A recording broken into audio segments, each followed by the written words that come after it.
Good morning, Kosik. Am I audible? শুনি আছা? ৰাজশ্ৰী নতুনকৈ এডমিশ্যন হৈছিল নেকি তোমাৰ? ৰিচেণ্টলি হৈছে নেকি admission? Hi, Sapnali. How is your preparation going on?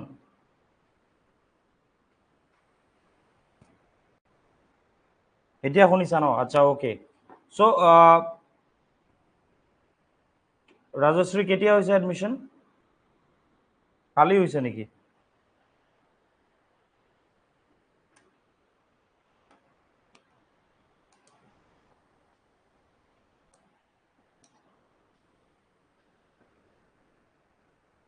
এইটো কি হ'ল?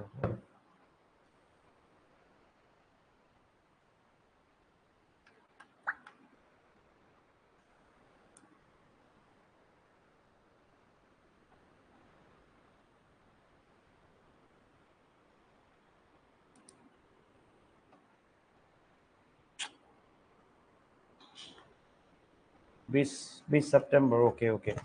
ফাইন। ৰাজশ্ৰী আগৰ ক্লাছেছখিনি চোৱা হৈছে নাই?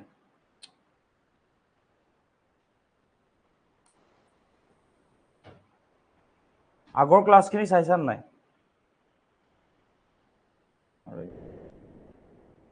Just give me few minutes. ঠিক আছে, ইহঁতে চাগে আজি ক্লাছ কৰিব নোৱাৰে বাকী গোটেইখিনিয়ে। একো নাই বাৰু, নোৱাৰিলেও কেছ নাই, মই কৰাই দিম। ৰাজশ্ৰী আগৰ ক্লাছখিনি চোৱা হ'লনে? যিমানকেইটা গোটেইকেইটা চালা তুমি? গোটেইকেইটা চালা তুমি? জনাই দিবা এবাৰ চ' ডেট কণ্টিনিউ কৰিব পাৰোঁ।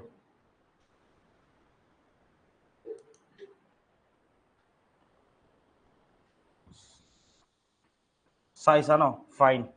লাষ্ট ক'লৈকে হৈছিলে কৌশিক, ৰাজশ্ৰী? মনালিছা আগৰ ক্লাছখিনি চোৱা হ'লনে? Monalisa, are you there in the class?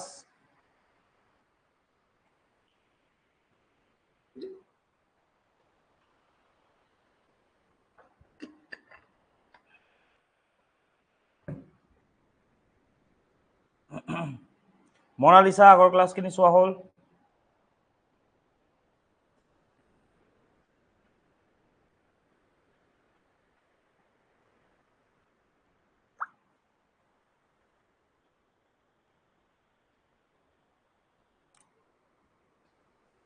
PDDI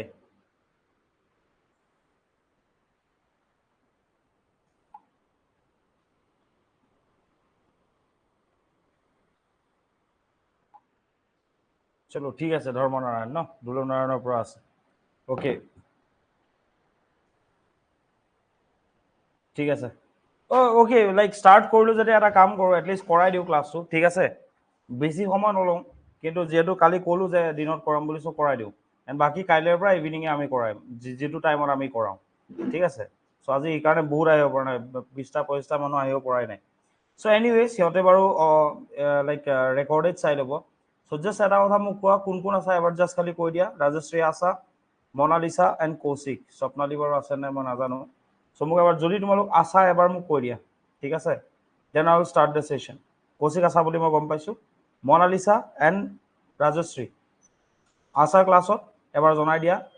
start কৰিব পাৰি বুলি, then I will start the session. Otherwise মই এইটো বন্ধ কৰি দিম মানে। কৌশিক আছা বাকী? Rajashree and Monalisa, please do respond. Please do respond. ঠিক আছে ৰাজশ্ৰী। ৰাজশ্ৰী লাষ্ট ক্লাছলৈকে গোটেই 9টা ক্লাছ চোৱা গ'লনে তোমাৰ? 9টা ক্লাছে চাইছানে তুমি? লাইক বুজি পাইছা নাই যি কৰা গৈছে, মানে যি বুজোৱা গৈছে, যিমানখিনি বস্তুৰ ওপৰত ডিছকাছ কৰা গৈছে?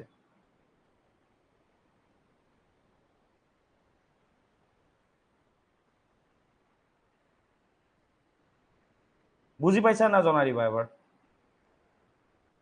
গোটেইকেইটা কৰিছা নাই মোক ক'বা। ঠিক আছে, এটা কাম কৰোঁ কৌশিক, যিমানখিনি হয় অলপ আগুৱাই দিওঁ। সম্পূৰ্ণ হোৱা নাই ছাৰ। ঠিক আছে, য'লৈকে হোৱা নাইতো হোৱা নাই, য'তলৈকে চাইছা তালৈকে থাকক, বাট আজি চাই ল'বা, ঠিক আছে? You will get an opportunity, ঠিক আছে? আজি ইভিনিং একো নাথাকে, তুমি জাষ্ট এবাৰ চাই ল'বা, আৰু বাকীটো কাইলৈৰ পৰা মই ইভিনিং ক্লাছেছখিনি লৈ ল'ম, অলপ লেটকৈ হ'লেও ল'ম মই। মানে মই এতিয়া এইকেইদিনটো মই 10টা বজাৰ পাছতে ক্লাছ ল'ম, তাৰ আগত ক্লাছ নলওঁ। অ'কে, সো কৌশিক কলৈকে হৈছিল বুলি কৈছিলা last up to I think Dharmanarayan দুৰ্লভনাৰায়ণলৈকে হৈ গ'ল চাগে ৰাইট লাইক আমি জাষ্ট খালি টাইম লাইনটো ডিছকাছ কৰিছিলো নে কি কৌশিক ইয়ালৈকে কলৈকে হৈছিলে did I did we discuss the Dharmanarayan Durlabhnarayan part up to this or just খালি আমি অকল এইটো কৈ থৈ দিছিলো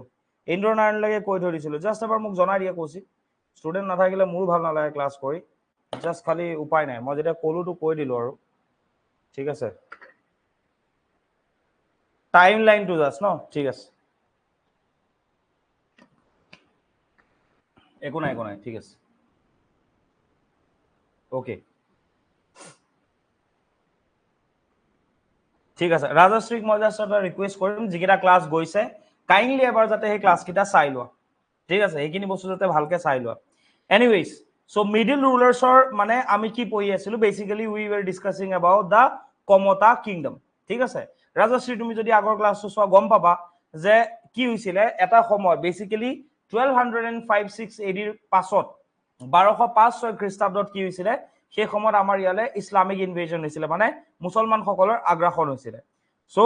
আমি লাষ্ট ক্লাছত মোহাম্মদ বিন বখতিয়াৰ খিলজি যিগৰাকী প্ৰথম ব্যক্তি যোনে আগ্ৰাসন কৰিছিলে কামৰূপ সাম্ৰাজ্যলৈ তেওঁৰ কথা আমি ডিসকাস কৰিছিলো ঠিক আছে আৰু এটো এটা কি আছিল ফেইলড অ্যাটেম্প্ট আছিল ফেইলড অ্যাটেম্প্ট মানে তেওঁ যদিও ইয়াতে আগ্ৰাসন কৰিছিলে হি ওয়াজ নট সাকসেসফুল কাৰণ কিয় সেই সময়ৰ যিজন ৰজা পৃথু বা বিশ্ব সুন্দৰা দেৱা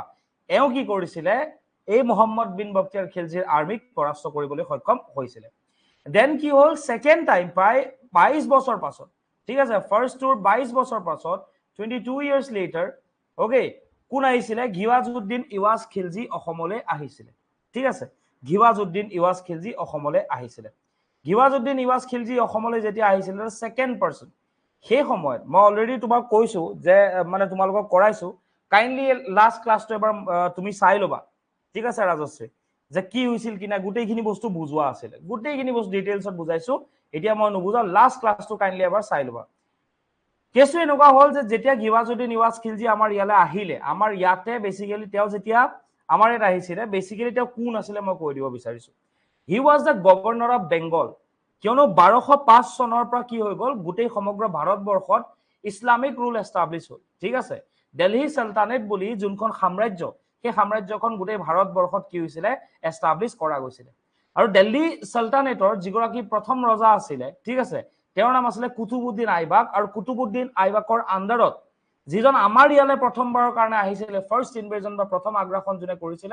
হি ওয়াজ মোহাম্মদ বিন বখতিয়াৰ খিলজি সেই সময়ত তেওঁ কুতুবউদ্দিন আইবাকৰ আন্ডাৰত কি আছিল বিহাৰৰ গভৰ্ণৰ আছিল ঠিক আছে তো অলৰেডি মই এখিনি বহুতবাৰ ডিসকাস কৰিছো লাষ্ট ক্লাছৰো ডিসকাস কৰিছো জাস্ট কব বিচাৰিছো যে 1205 খ্ৰীষ্টাব্দত কি হৈছিল ভাৰতবৰ্ষত এটা ডাঙৰ চেঞ্জ আহিছিল এটা বহুত ডাঙৰ চেঞ্জ আহিছিল ডাঙৰ চেঞ্জটো কি আছিল বেসিক্যালি দিল্লী সালতানেটখন এস্টাব্লিশ হৈছিল দিল্লী সালতানেট বেলেগ একো নহয় এখন সাম্ৰাজ্য আছিল আৰু তেতিয়াৰ পৰা আসলতে ভাৰতবৰ্ষত মুসলিম ৰুল বা ইসলামিক ৰুল আৰম্ভ হৈছিল সেই সময়ত দিল্লী সালতানেট যিখন সাম্ৰাজ্য তাৰ আন্ডাৰত কোনটো বংশই ৰুল কৰিছিল হেতু আছিল স্লেভ ডাইনেষ্টি ঠিক আছে ওকে গোলাম বংশ যোনটো কোৱা হয় এই স্লেভ ডাইনেষ্টিৰ যিজন ৰজা কুতুবউদ্দিন আইবাক দিল্লীত যোনে শাসন কৰিছিল মানে গোটেই উত্তৰ ভাৰতত যোনে শাসন কৰিছিল তেওঁৰ আন্ডাৰত এই বিহাৰ অঞ্চলটোৰ কাৰণে বিহাৰ মানে বিহাৰ আৰু বেংগল মিলাই পেলাই এই অঞ্চলটো গভৰ্ণ কৰিবৰ কাৰণে এজন গভৰ্ণৰ তেওঁ ৰাখিছিল তেওঁৰ নাম আছিল মোহাম্মদ বিন বখতিয়াৰ খিলজি আৰু এই কুতুবউদ্দিন আইবাকে মোহাম্মদ বিন বখতিয়াৰ খিলজিক কৈছিল যে ক'ত যাব লাগে কামৰূপলৈ যাব লাগে আৰু কামৰূপ আগ্ৰাসন কৰিব লাগে ঠিক আছে লাষ্ট ক্লাছত এবিলাক বুজোৱা গৈছিল যেতিয়া মোহাম্মদ বিন বখতিয়াৰ খিলজি কামৰূপলৈ আহিছিল তেতিয়া কি হৈছিল কামৰূপৰ আমাৰ মানে অসমৰ যিগৰাকী ৰজা কামৰূপ সাম্ৰাজ্যৰ তেওঁৰ নাম আছিল পৃথু বা বিশ্ব সুন্দৰা দেৱা এই পৃথু বা বিশ্ব সুন্দৰা দেৱাই কি কৰিছিল তেওঁক পৰাস্ত কৰিছিল তো যেটো প্ৰথম আগ্ৰাসন হৈছিল হেতু ইমান সাকসেসফুল নাছিল মোহাম্মদ বিন বখতিয়াৰ খিলজি আৰু তেওঁৰ আৰ্মিক আমাৰ যিগৰাকী ৰজা পৃথু তেওঁ পৰাস্ত কৰিছিল that was the first invasion that took place in the year 1205-6 AD মানে 1205-6 খ্ৰীষ্টাব্দত সেই যোনটো ইনভেজন বা আগ্ৰাসন আছিল সেই আগ্ৰাসনটো প্ৰথমবাৰৰ কাৰণে কৰা গৈছিল এতিয়া কথাটো হৈ গল কি ইয়াৰ পাছত 22 বছৰ পাছত কি হৈছিল 22 years later ইয়াতে কি হৈছিল কোন আহিছিল সেকেন্ড জন ব্যক্তি হি ওয়াজ ঘিৱাজউদ্দিন ইৱাজ খিলজি কি কলো মই ঘিৱাজউদ্দিন ইৱাজ খিলজি GIK বুলি মনত ৰাখিব পাৰিবা সেই সময়ত দিল্লীত কি হৈছিলে সেই একেটা বংশৰে ৰজাজন সলনি হৈছিল আৰু এবাৰ ৰজা কোন আছিলে হি ওয়াজ ইলতুতমিছ কুতুবুদ্দিন আইবাক যোনজন প্ৰতিষ্ঠাপক আছিলে তেওঁৰ কোন আছিলে সানিন ল বা জোৱায়েক কোন আছিলে ইলতুতমিছ এই ইলতুতমিছ যেতিয়া দিল্লীত মানে যেতিয়া তেওঁৰ ৰজা হৈ আছিল দিল্লী মানে কি আৰু নৰ্থ ইণ্ডিয়াত যেতিয়া ৰজা হৈ আছিল তেতিয়া এই আমাৰ বেংগল অঞ্চলটো মানে আমাৰ বেংগল বিহাৰ উৰিষ্যা এই গোটেই অঞ্চলটো গভৰ্ণৰ হিচাপে এবাৰ তেওঁ কাক এপইণ্ট কৰিছিলে হি ওয়াজ ঘিৱাজউদ্দিন ইৱাজ খিলজি ঘিৱাজউদ্দিন ইৱাজ খিলজি GIK বুলি মনত ৰাখিবা ঠিক আছে ঘিৱাজউদ্দিন ইৱাজ খিলজি ওকে নাও এবাৰ কি কৰিলে ইলতুতমিছে যেনেকে কুতুবুদ্দিন আইবাকে আমাৰ কি কয় মোহাম্মদ বিন বখতিয়াৰ খিলজিক কৈছিলে যে তুমি কামৰূপ যোৱা আৰু কামৰূপ আগ্ৰাসন কৰা তেনেকৈ ইলতুতমিছে এবাৰ কাক কৈছিলে ঘিৱাজউদ্দিন ইৱাজ খিলজিক কৈছিলে যে কামৰূপ আকৌ কি কৰিব লাগে আগ্ৰাসন কৰিব লাগে আৰু কামৰূপ দখল কৰিব লাগে এটা ঘিৱাজউদ্দিন ইৱাজ খিলজি বেংগলৰ পৰা কামৰূপৰ ফালে যেতিয়া আহি আছিল সেই খবৰটো কোনে পালে এই ইলতুতমিছৰ পুতেক এজন আছিল আৰু তেওঁৰ নাম আছিল নাছিৰুদ্দিন আৰু নাছিৰুদ্দিনে যেতিয়া খবৰ পালে যে বেংগল কি হৈছে খালি হৈছে অলদো তেওঁৰ দেউতাকৰ আন্ডাৰতে বেংগলখন আছিল ঠিক আছে তোমালোকে জানা যে হিষ্ট্ৰীত নিজৰ পুতেকে বাপেকক মাৰে শাসনৰ কাৰণে গতিকে অলদো দেউতাকৰ আন্ডাৰত আছিল বাট তেওঁ এটা ভাল অপৰচুনিটি হিচাপে দেখিলে নাছিৰুদ্দিনে মানে ইলতুতমিছৰ পুতেকে আৰু নাছিৰুদ্দিনে কি কৰিলে যেতিয়া ঘিৱাজউদ্দিন ইৱাজ খিলজি বেংগলৰ পৰা অসম আহিছিলে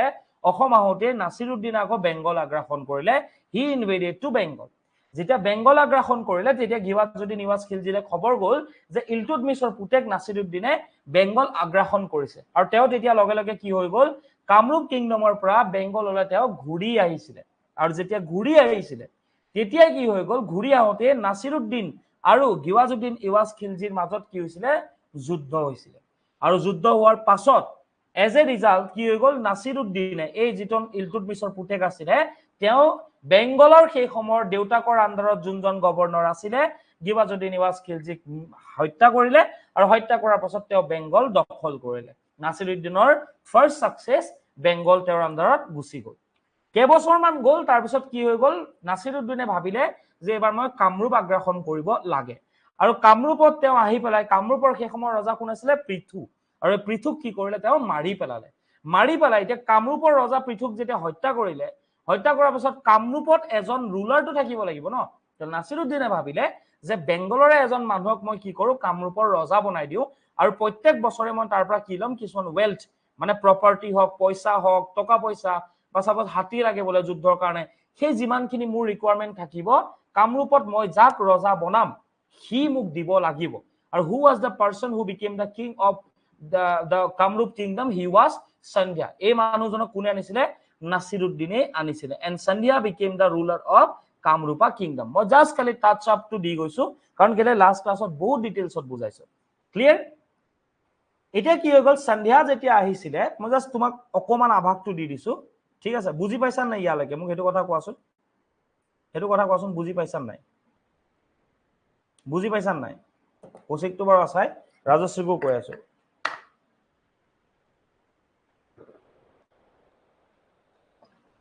বুজি পাইছা নাই পাইছা ন লাষ্ট ক্লাছটো চালে ভালকে বুজি পাবা ঠিক আছে কৌশিক আছা নাই ওকে চোৱা মোৰ কাৰণে ইমান কথা নাই দুটা আছে তিনটা আছে মই ক্লাছটো কৰাব লাগে এইটোৱে মই জানো ঠিক আছে এনিৱেজ বাইখিনি বাৰু অসুবিধাৰ কাৰণে অহা নাই দিনত মই তেনেকৈ ক্লাছ নকৰো গতিকে আজি মানে মিছ হোৱাতকেতো কৰি থোৱাটো ভাল ন সাপোজ আজি মই কিবা সন্ধিয়া কিবা কামৰ কাৰণে নোৱাৰো ক্লাছটো কৰিব তো ক্লাছটো মিছ হোৱাতকে এটলিষ্ট কৰি থৈ দিলে ইহঁতকেইটাওতো পাই যাব ৰেকৰ্ডেড সেইকাৰণে মই কৰিছো ক্লাছটো বেলেগ কথা একো নাই হল তাৰপিছত কি হৈ গল আমাৰ ইয়াৰ ৰজা কোন হৈ গল সন্ধ্যা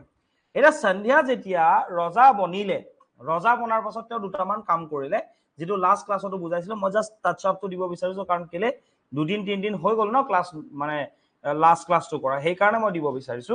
সন্ধ্যাই ফাৰ্স্ট কি কৰিলে বেংগল যোনটো অঞ্চল এই আমাৰ যেনেকে অসমত মানে এইটো অঞ্চলত যেনেকৈ কামৰূপ সাম্ৰাজ্য আছিল বেংগলত কোনখন সাম্ৰাজ্য আছিল বেংগলত কোনখন সাম্ৰাজ্য আছিল ইট ওয়াজ গড় সাম্ৰাজ্য বা গড়া সাম্ৰাজ্য আছিল গড় বা গড়া ঠিক আছে এই গড় সাম্ৰাজ্যৰেটো তেওঁ আছিল তেওঁ কৰ আছিল সন্ধ্যা কৰ আছিল সন্ধ্যাক বেংগলৰ পৰা আনিছিল নাছিৰুদ্দিনে প্ৰথম কামটো তেওঁ কি কৰিলে সন্ধ্যা যেতিয়া আমাৰ অসমৰ ৰজা হল হি অকুপাইড সাৰ্টেন পোৰশনস অফ গড়া কিংডম তেওঁ গড় সাম্ৰাজ্যৰ কিছু অংশ যেনেকৈ প্ৰেজেন্ট ডে যোনটো নৰ্থ বেংগল হয় ৰাজশ্ৰী তুমি যদি আগৰ ক্লাছটো চোৱা তোমাৰ আৰু ক্লাৰিটি আহিব তেওঁ এই অঞ্চলটো কি কৰিলে গড় সাম্ৰাজ্যৰ পৰা কাঢ়ি নিজৰ আন্ডাৰত লৈ আনিলে আৰু তেওঁ নিজকে কি নাম দিলে সেইকাৰণে গড়েশ্বৰ মানে গড়াৰ ঈশ্বৰ বুলি নিজকে নাম দিলে কিয় কাৰণ তেওঁ গড় সাম্ৰাজ্যৰ এই অঞ্চলটো মানে বৰ্তমানৰ যোনটো নৰ্থ বেংগল এই নৰ্থ বেংগলটো তেওঁ কামৰূপ সাম্ৰাজ্যৰ অন্তৰাধীন কৰিছিলে তেতিয়ালৈকে কামৰূপ সাম্ৰাজ্য আছিল দেই মন কৰিবা তেতিয়ালৈকে কামৰূপ সাম্ৰাজ্যই আছিল সেকেন্ড কাম তেওঁ কি কৰিলে he shifted his capital from Kamrupa Nagar মানে বৰ্তমানৰ নৰ্থ গুৱাহাটী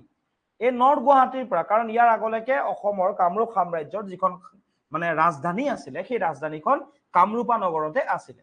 তেওঁ কামৰূপা নগৰৰ পৰা নিজৰ ৰাজধানীখন কলে লৈ গল কমতাপুৰ মানে বৰ্তমানৰ যদি চাবলৈ যোৱা কোচবিহাৰ যোনটো অঞ্চল আছে সেই কোচবিহাৰ অঞ্চললৈ তেওঁ কি কৰিলে নিজৰ ক্যাপিটেল সিটিখন শিফট কৰিলে ঠিক আছে ইয়াত যদি মই বুজাব বিচাৰিছো কি কৰিলে চোৱা এটো হৈ গল political power division during 1240s 1240 ৰ পাছত অসমত কোট কোনে ৰাজত্ব কৰি আছিল সেই বস্তুটো মই ইয়াত মেপৰ থ্ৰুদি দেখাব বিচাৰিছিলো এইফালে আছিল কোন চুতীয়া সাম্ৰাজ্য ঠিক আছে আহোম 1228 চনত আহি আপাৰ আসামত তেওঁলোকে থিতাপি লৈছিলে বহুত আগৰ পৰাই চুতীয়া সাম্ৰাজ্য আৰু কছাৰী সাম্ৰাজ্য আমাৰ অসমত আছিলে আৰু কিছুমান সৰু সৰু ট্ৰাইবেল গ্ৰুপছে কিছু অঞ্চলত ৰুল কৰিছিল কিন্তু এটা কথা হৈ গল যিখনক আমি কামৰূপ সাম্ৰাজ্য বুলি কওঁ মানে বেসিক্যালি দা ওয়েস্টাৰ্ন আসাম মানে লোৱাৰ আসাম যোনটো প্ৰেজেন্ট ডে এই লোৱাৰ আসামকে আদি কৰি বহুত অঞ্চল আছিল কামৰূপ সাম্ৰাজ্যৰ অন্তৰাধীন আছিল এতিয়া কথাটো হৈ গল কি যেতিয়া সন্ধিয়া ইয়াত ৰুল কৰিব আহিলে এই কছাৰী সকলৰ পৰা তেওঁ খুব বেছি প্ৰবলেম পালে কাৰণ পূব প্ৰান্তত কোনে ৰাজত্ব কৰি আছিল এই সাম্ৰাজ্যখনৰ দে ওয়াৰ দা কছাৰীজ আৰু সেই কাৰণে তেওঁ কি কৰিলে যেহেতু কামৰূপা নগৰখন মানে নৰ্থ গুৱাহাটীখন কছাৰী সাম্ৰাজ্যৰ একেবাৰে ওচৰত আছিল আৰু ইষ্টাৰ্ণ সাইডৰ পৰা তেওঁ প্ৰবলেম পাই আছিল সেইকাৰণে তেওঁ ইয়াৰ পৰা কি কৰিলে ইয়ালৈকে কমতাপুৰলৈকে নিজৰ ক্যাপিটেল সিটিখন শিফট কৰিছিল কৰাৰ পাছত কি হল সেকেন্ড ৰিজন তেওঁ যোনটোৰ কাৰণে ক্যাপিটেল শিফট কৰিছিল দ্যাট ওয়াজ কিয়নো সবতছে বেছি আগ্ৰাসন যেতিয়া হয় বাহিৰৰ পাৱাৰে যেতিয়া আগ্ৰাসন কৰে ন এইফালৰ পৰা নকৰে সদায় এইফালৰ পৰা কৰে ভাৰতবৰ্ষৰ এই কোণৰ পৰা কৰে মানে বৰ্তমান যদি নৰ্থ বেংগল চাই এইখিনি হৈ গল বেংগল অঞ্চল এই বেংগলৰ ফালৰ পৰা সবে সোমাব ট্ৰাই কৰে যেহেতু বেংগলৰ ফালৰ পৰা সবে সোমাব ট্ৰাই কৰে সাপোজ যদি কামৰূপা নগৰত নিজৰ ক্যাপিটেল থাকে ৰাজধানী থাকে তেতিয়ালে তেওঁৰ আৰ্মিও ক'ত থাকিব কামৰূপা নগৰতে থাকিব এটা যদি সাপোজ এইফালে কোনোবা আগ্ৰাসন কৰে ইয়াৰ পৰা ইয়ালৈকে আৰ্মি মুভ কৰাটো ইমান ইজি নহয় সেইকাৰণে তেওঁ কি ভাবিলে যে দুইটা কাৰণে যেহেতু কছাৰীজৰ পৰা তেওঁ অশান্তি পাই আছিল এণ্ড ইনভেজন যোনটো আগ্ৰাসন সেইটো পশ্চিম ফালৰ পৰা বেছি হৈ আছিল সেই কাৰণে তেওঁ কামৰূপা নগৰৰ পৰা কমতাপুৰলৈকে নিজৰ সাম্ৰাজ্যখন শিফট কৰিছিল বা স্থানান্তৰ কৰিছিল is it clear to you বুজি পাইছা আৰু যেতিয়া তেওঁ স্থানান্তৰ কৰিলে কামৰূপা নগৰৰ পৰা কমতাপুৰলৈ তেওঁ তেতিয়া আলটিমেটলি কোনখন সাম্ৰাজ্যৰ জন্ম দিলে সেইখন আছিল কমতা সাম্ৰাজ্য আৰু যেহেতু তেওঁ মানে কমতা কিংডম কিয় কাৰণ তেওঁ কামৰূপা নগৰৰ পৰা কমতাপুৰলৈকে নিজৰ ক্যাপিটেল শিফট কৰিছিল আৰু সেই কাৰণে কমতা সাম্ৰাজ্যৰ প্ৰতিষ্ঠাপক বুলি আমি কাক জানো এইজন যিজন ব্যক্তি সন্ধিয়া এওক আমি জানো he is known as the real founder of Kamata kingdom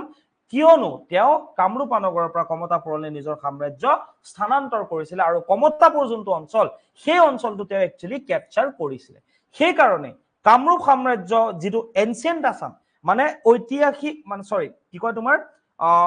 অসমৰ যি মানে তোমাৰ ঐতিহাসিক যোনটো ইতিহাস ঠিক আছে that is the ancient history of Assam ইয়াতে অন্ত পৰে আৰু অসমত এখন নতুন সাম্ৰাজ্যৰ আৰম্ভ হয় আৰু সেই সাম্ৰাজ্যখন কোনখন কমতা সাম্ৰাজ্য যেটো অঞ্চল আগতে কামৰূপ সাম্ৰাজ্য আছিল সেই অঞ্চলতে কি হিচাপত পৰিণত হল কমতা সাম্ৰাজ্যলৈ পৰিণত হল কিয়নো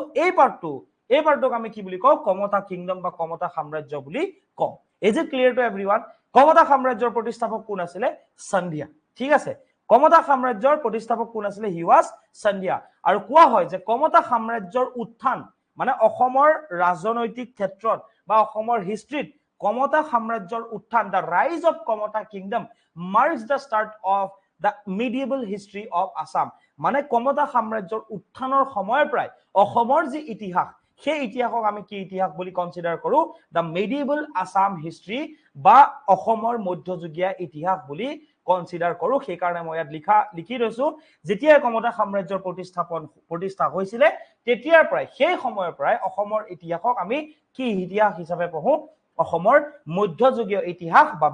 মিডিয়েবল হিষ্ট্ৰী অফ আসাম বুলি আমি পঢ়ো বা কনসিডাৰ কৰো আমি মানে হিষ্টৰিয়ান সকলে কনসিডাৰ কৰিছে now tell me one thing is it clear to everyone মানে যিকিটা আছে ঠিক আছে যিকেইটা আছে ভাবা য'ত ইমানকেইটা মানুহ থাকে আজি 2টা মানুহ আছে বাট ভাল পাইছো মই কৌশিক আৰু ৰাজশ্ৰী ঠিক আছে কৌশিক অলপ মানে ৰিভিজন হৈছে নে ৰাজশ্ৰী বুজি পাইছা নাই এবাৰ জনাই দিয়া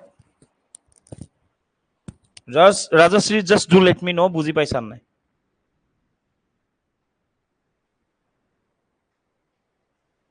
ৰাজশ্ৰী আছান নাই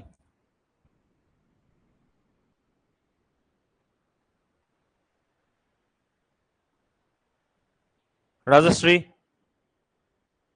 ওকে ঠিক আছে তাৰপিছত কি হ'ল আৰু বহুত ডিটেইলছত নাযাওঁ জাষ্ট খালি মই ক'ব বিচাৰিছো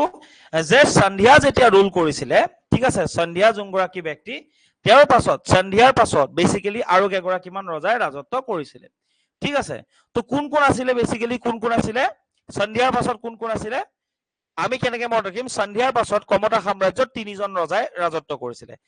আৰু ক্ৰনোলজিটো কি হয় SRS ঠিক আছে তো কোন কোন আছিল মই কৈ দিছো ইয়াতে নাম্বাৰ 1 সন্ধিয়া যোনে এস্টাবলিশ কৰিছিলে দেন সিন্ধু ৰায় ঠিক আছে দেন ৰূপনাৰায়ণ দেন সিংহধ্বজ ঠিক আছে সিংহধ্বজ কৌশিক এণ্ড ৰাজশ্ৰী এবাৰ পঢ়াচোন এইটো সন্ধিয়াটো বাৰু ঠিক আছে সন্ধিয়াৰ পাছত তেওঁৰ বংশৰ কোনে কোনে ৰাজত্ব কৰিছিলে সিন্ধু ৰায় ৰূপনাৰায়ণ এণ্ড সিংহধ্বজ তো ইয়াকে মনত ৰাখিবৰ কাৰণে আমি এনেকে মনত ৰাখিম সন্ধিয়াৰ পাছত যি 3জন আছিলে দা ক্ৰনোলজি ইজ SRS কি কলো SRS ঠিক আছে so S for Sindhu Rai R for Rupnarayan and S for Singhadhwaj আৰু এই 4জনক কমতা সাম্ৰাজ্য যোনখন এস্টাবলিশ হৈছিলে এই 4জনক কি বুলি কোৱা হয় কমতা সাম্ৰাজ্যৰ আৰ্লি ৰুলাৰ্স বুলি কোৱা যায় মানে আৰ্লি ৰুলাৰ্স মানে আটাইতকৈ প্ৰথমতে ৰাজত্ব কৰা যি কেইজন ৰজা আছিলে এই ৰজা কেইজনৰ নাম কি আছিলে সন্ধিয়া সিন্ধু ৰায় ৰূপনাৰায়ণ এণ্ড সিংহধ্বজ এওঁলোক 4জনে ৰাজত্ব কৰিছিলে ঠিক আছে তো আমি ইয়ালৈকে কন্টিনিউ কৰিছিলো ইয়ালৈকে আমি গোটেই ক্লাছখিনি কৰিছিলো ঠিক আছে এইখিনি হৈ গ'ল ৰিভিজন এতিয়া কি হ'ল এই যিগৰাকী ঠিক আছে 1 মিনিট ৰবা এইটো মুছি লওঁ মই ঠিক আছে এই যিগৰাকী সিন্ধু ৰায় আছিলে সৰি সিংহধ্বজ আছিলে এই সিংহধ্বজক কোনে মাৰি দিলে হি ওয়াজ কিল্ড বাই এইখিনিও মই কৰাইছিলো জাষ্ট এবাৰ এনে টাচআপ এটা দিব বিচাৰিছো কিল্ড বাই প্ৰতাপধ্বজ কোনে মাৰিছিলে তেওঁ প্ৰতাপধ্বজে মাৰিছিলে নাও হু ওয়াজ প্ৰতাপধ্বজ কোন আছিলে he was the minister in the court of Singhadhwaj মানে সিংহধ্বজৰ মন্ত্ৰী কোন আছিলে প্ৰতাপধ্বজ বুলি এজন ব্যক্তি আছিলে তো সন্ধিয়াৰ পাছত যে সিন্ধু ৰায় ৰূপনাৰায়ণ সিংহধ্বজ আছিলে এই শেষৰজন ৰজা সিংহধ্বজক কোনে মাৰিলে he was killed by his minister Pratapdhwaj তেওঁৰে মন্ত্ৰী এজন আছিলে তেওঁৰ নাম আছিলে প্ৰতাপধ্বজ আৰু এই প্ৰতাপধ্বজে কি কৰিলে সিংহধ্বজক মাৰি পেলালে আৰু মাৰি পেলাই প্ৰতাপধ্বজে কমতা সাম্ৰাজ্যত ৰাজত্ব কৰিবলৈ আৰম্ভ কৰিলে না ৰাজশ্ৰী এটা কথা মোক কোৱাচোন সাম্ৰাজ্য আৰু বংশ কিংডম এণ্ড ডাইনেষ্টিৰ যোনটো বেসিক ডিফাৰেন্স মই ফাৰ্ষ্ট আৰু সেকেন্ড ক্লাছত বুজাইছিলো সেইখিনি বস্তু তুমি কৰিলানে মোক এবাৰ কৈ দিয়াচোন ভেৰি গুড ৰাজশ্ৰী সেইখিনি বস্তু কৰা হ'ল নে ইয়েস কৌশিক সেইখিনি বস্তু কৰা হ'ল নে নাই ইয়েস ভেৰি গুড তো মানে কিংডম এণ্ড ডাইনেষ্টিৰ মাজত বেসিক ডিফাৰেন্সটো বুজিটো পাইছা ন বুজি পাইছা কি হয় কৈ দিয়াচোন 1 মিনিটত আহি আছে 1 মিনিট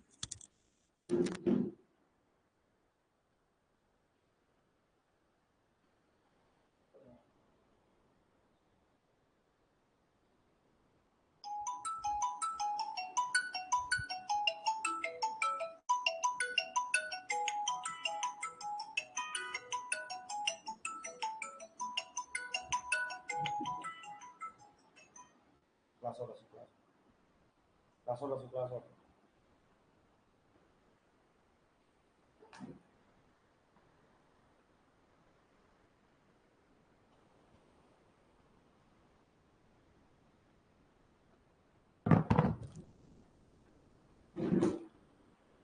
ওকে ঠিক আছে তো কিংডম এখন কি হয় মই আগতে কৈছো কিংডম এটা ডাঙৰ লাৰ্জাৰ পলিটিক্যাল এন্টিটি হয় আৰু সৰি কি কয় বংশ মানে কি হয় এখন সাম্ৰাজ্যৰ ভিতৰত বা এখন কিংডমৰ ভিতৰত বহুকেইটা বংশই ৰাজত্ব কৰিব পাৰে যেনেকৈ কমতা কিংডমৰ আন্ডাৰত যিখন প্ৰথম যিটো বংশই ৰাজত্ব কৰিছিলে সেইটো চান্দিয়া বংশ আছিলে কিন্তু যেহেতু বংশটো তেনেকুৱা কোনো নাম নাছিলে ঠিক আছে মই কৈ দিম ঠিক আছে কৈ দিছো শুনা ভালকৈ বুজি নাপালা ন চোৱা কৌশিকেটো বুজি পাইছা তো সাপোজ এইখন এখন সাম্ৰাজ্য ঠিক আছে সাম্ৰাজ্য এখন কি হয় চোৱা সাম্ৰাজ্য হৈ গ'ল বেসিক্যালি এটা ডাঙৰ পলিটিক্যাল এন্টিটি হয় একদম ইন সিম্পল ওয়াৰ্ডস মই বুজাই আছো এটা ডাঙৰ পলিটিক্যাল এন্টিটি ঠিক আছে সাম্ৰাজ্য মানে সাপোজ তোমাৰ যেনেকৈ ভাবি লোৱা যেনেকৈ এখন দেশ বা এখন ৰাজ্যৰ দৰে ঠিক আছে এখন ষ্টেট বা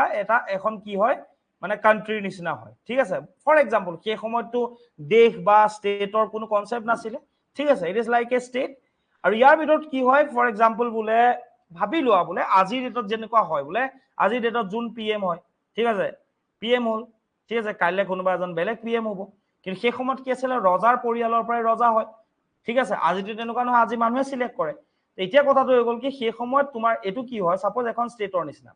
আৰু এই ষ্টেটখনৰ আন্ডাৰত কি হয় ফৰ এক্সাম্পল কোনোবা এ বি বুলি মানুহ এজনে ৰুল কৰিছে ঠিক আছে তেওঁ ৰাজত্ব কৰিছে তো এইটো তেওঁৰ ৰাজত্ব যে কৰিলে মানে তেওঁৰ বংশই ৰাজত্ব কৰিব এ বিৰ পাছত এ চি আহিব তাৰ পিছত বোলে এ ডি আহিলে তাৰ পিছত বোলে এ ই আহিলে এই চাৰিজন ৰজাই ৰাজত্ব কৰিলে তাৰ পিছত বোলে কি হ'ল এই জনক কোনোবা এজনে বেলেগে আহি হয়তো মাৰি দিলে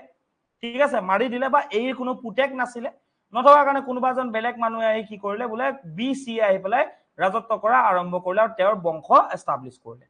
তো বংশ মানে সাপোজ এতিয়া মই এক্সাম্পল এটা দিব বিচাৰিছো ফৰ এক্সাম্পল সেবিলাক সব বাদ দিয়া মই এটা এক্সাম্পল দিব বিচাৰিছো ফৰ এক্সাম্পল বোলে তোমাৰ কি হয় কিংডম যোনখন আছে সাম্ৰাজ্য যোনখন হয় সাম্ৰাজ্যখনৰ নাম অসম হয় ঠিক আছে আৰু এই অসম সাম্ৰাজ্যত ফৰ এক্সাম্পল কৌশিকে ৰুল কৰিছে কৌশিক ইজ দা ৰুলাৰ কৌশিকে নিজৰ যিখন ডাইনেষ্টি ফৰ এক্সাম্পল তেওঁৰ সাৰনেমটো হৈ গ'ল ভট্টাচাৰ্য তো বা ভট্ট ঠিক আছে তো হি এষ্টাব্লিছ ভাট্টা ডাইনেষ্টি কাৰণ কেলে তেওঁৰ বংশটো কোনটো ভট্ট বংশ গতিকে কৌশিকে ৰুল কৰিব কৌশিকৰ পাছত কৌশিকৰ পুতেকে ৰুল কৰিব তাৰপিছত এই পুতেকৰ পুতেক মানে নাতিনীয়েকে ৰুল কৰিব এনেকে গৈ থাকিব এটা ৰজা কোন হয় কৌশিক মানে ভট্ট বংশৰ ৰাজত্ব চলি আছে for example his dynasty is called Bhatta dynasty but কিংডমখন কোনখন অসম বুজি পালা কথাটো এটা সাপোজ কৰি যিজন একে শেষৰ ৰজা থাকিব তেওঁক সাপোজ কোনোবাই আহি হয়তো কি কৰিব মাৰি দিব বা হৰুৱাই দিব ডিফিট কৰিব হৰুৱাই পেলাই কি হ'ব কোনোবা এক্স ৱাই জেড এজনে কি কৰিব শেষৰজন ৰজাক মানে হৰুৱাই দিব হৰুৱাৰ পাছত এক্স ৱাই জেডে কি কৰিব তেওঁ ৰাজত্ব কৰা আৰম্ভ কৰিব আন্ডাৰ হুইচ কিংডম কোনখন সাম্ৰাজ্য অসম সাম্ৰাজ্য তো এতিয়া কথা হলো এক্স ৱাই জেড বুলি নহয় ফৰ এক্সাম্পল কোনোবা বোলে ফৰ এক্সাম্পল কোনোবা বোলে তোমাৰ বোলে এনে নাম এটা দিছো বৰ্মন কোনোবা বোলে বৰ্মন ডাইনেষ্টি এষ্টাব্লিছ কৰিব বৰ্মন নামৰ যিজন ব্যক্তি তেওঁ নিজৰ ডাইনেষ্টি এষ্টাব্লিছ কৰিব মানে তেওঁ নিজৰ বংশ কি কৰিব এষ্টাব্লিছ কৰিব কিন্তু কিংডম কোনখন থাকিব অসমৰ আন্ডাৰত কোনটো বংশ ৰাজত্ব কৰিব এবাৰ বৰ্মন বংশ এটা যদি তোমাক প্ৰেক্টিকেল এক্সাম্পল দিব বিচাৰো তেতিয়াহলে তুমি গম পাবা যে আমাৰ সেই সময় ঠিক আছে ঐতিহাসিক অসমৰ সেই সময়ত আমাৰ সাম্ৰাজ্য কোনখন আছিল সাম্ৰাজ্যখন আছিল কামৰূপ আমাৰ সাম্ৰাজ্যখনৰ নাম আছিল কামৰূপ আৰু কামৰূপত প্ৰথম কোনে এষ্টাব্লিছ কৰিছিলে কামৰূপ সাম্ৰাজ্যখন কোনে প্ৰতিস্থাপন কৰিছিলে এজন ব্যক্তি যাৰ নাম আছিল পুষ্য বৰ্মন এটা পুষ্য বৰ্মনে যেতিয়া ৰাজত্ব কৰিছিলে ঠিক আছে সেই পুষ্য বৰ্মন কোনটো বংশৰ আছিল হি ওয়াজ ফ্ৰম বৰ্মন বংশ আৰু এই বৰ্মন বংশৰ আছিল কাৰণে কোৱা হয় যে বৰ্মন ডাইনেষ্টিৰ শাসন বা বৰ্মন বংশৰ শাসন প্ৰথমবাৰৰ কাৰণে কোনে আৰম্ভ কৰিছিলে পুষ্য বৰ্মনে আৰম্ভ কৰিছিলে পুষ্য বৰ্মনৰ পৰা এজন ৰজা আহি পেলাই কি হ'ল শেষৰজন ৰজা কোন আছিলে হি ওয়াজ ভাস্কৰ বৰ্মন তুমি চালে গম পাবা ভাস্কৰ বৰ্মন বিয়া পতা নাছিলে তেওঁ কুমাৰ ৰজা আছিলে বেচেলৰ কিং আছিলে এতিয়া ভাস্কৰ বৰ্মনৰ যেতিয়া মৃত্যু হ'ল তো কামৰূপ সাম্ৰাজ্যৰ আন্ডাৰত কোনোবা এজন ৰজা যাৰ নাম আছিলে চলস্তম্ভা এই চলস্তম্ভাই কি কৰিছিলে ৰাজত্ব কৰা আৰম্ভ কৰিছিলে আৰু কামৰূপ সাম্ৰাজ্যৰ ভিতৰত যিখন আৰু নতুন এখন যিটো বংশই ৰাজত্ব কৰা আৰম্ভ কৰিছিলে সেই বংশটোৰ নাম কি আছিলে ইট ওয়াজ দা চলস্তম্ভা ডাইনেষ্টি মানে চলস্তম্ভা বংশৰ ৰাজত্ব মানে ৰুল আৰম্ভ হৈছিল এনেকে চলস্তম্ভা বংশৰ ৰাজত্ব আৰম্ভ হল লাষ্টৰ যিজন ৰজা ত্যাগ সিংহ এই ত্যাগ সিংহৰো কি নাছিলে ল'ৰা ছোৱালী নাছিলে তুমি পঢ়িলে গম পাবা ত্যাগ সিংহৰ যেটো ল'ৰা ছোৱালী নাছিলে ত্যাগ সিংহৰ পাছত ত্যাগ সিংহৰ যেতিয়া মৃত্যু হ'ল তেওঁৰ এজন গভৰ্ণৰ, তেওঁৰ আণ্ডাৰতে এজন গভৰ্ণৰ আছিলে, তেওঁৰ নাম আছিলে ব্ৰহ্মপালা। আৰু সবেই মিলি পেলাই কি কৰিলে, যেহেতু ত্যাগ সিংহৰ পাছত সেইটো লাইনৰ কোনো ৰাজত্ব কৰিবলৈ নাই, সেইটো বংশৰ কোনো মানুহ নাই, ব্ৰহ্মপালাক ৰজা বনাই দিলে। যেতিয়া ব্ৰহ্মপালা ৰজা বনি গ'ল, ব্ৰহ্মপালাই কোনখন ডাইনেষ্টি এষ্টাব্লিছ কৰিলে, সেইখন বা কোনটো বংশৰ প্ৰতিস্থাপন কৰিলে, ডেট ৱাজ পালা ডাইনেষ্টি। গম পাইছা? সো যিকোনো এজন ব্যক্তিয়ে এটা বংশৰ এটা কি কৰিব পাৰে, মানে তোমাৰ প্ৰতিস্থাপন কৰিব পাৰে, এষ্টাব্লিছ কৰিব পাৰে। সাম্ৰাজ্য এখনেই আছিলে, কামৰূপ সাম্ৰাজ্য, কিন্তু তাৰ আণ্ডাৰত প্ৰথমখন পুষ্যবৰ্মনে আৰম্ভ কৰা বংশ যোনটো ৰাজত্ব কৰিছিলে সেইটো আছিলে বৰ্মন বংশ। চলস্তম্ভাই যেতিয়া আৰম্ভ কৰিছিলে সেইটো আছিলে চলস্তম্ভা বংশ। দেন ব্ৰহ্মপালাই যেতিয়া আৰম্ভ কৰিছিলে সেইটো কোৱা হয় পালা বংশ। নাও এটা কনফিউজন থাকিব পাৰে যে এটা সময়ত দুখন তিনিটা বংশই এখন সাম্ৰাজ্যত ৰুল কৰিব পাৰে নেকি? নোৱাৰে। এখন সাম্ৰাজ্যত এটা সময়ত এটা বংশৰে ৰাজত্ব থাকিব। তাৰ পাছত সেই বংশটো যেতিয়া শেষ হ'ব, দেন নেক্সট এটা বংশ বা নেক্সট এখন ডাইনেষ্টিয়ে ৰাজত্ব কৰা আৰম্ভ কৰিব। Is it clear to you Rajshree? Is it clear to you? Jarna ahisa niki? Pani lage. Is it clear to you?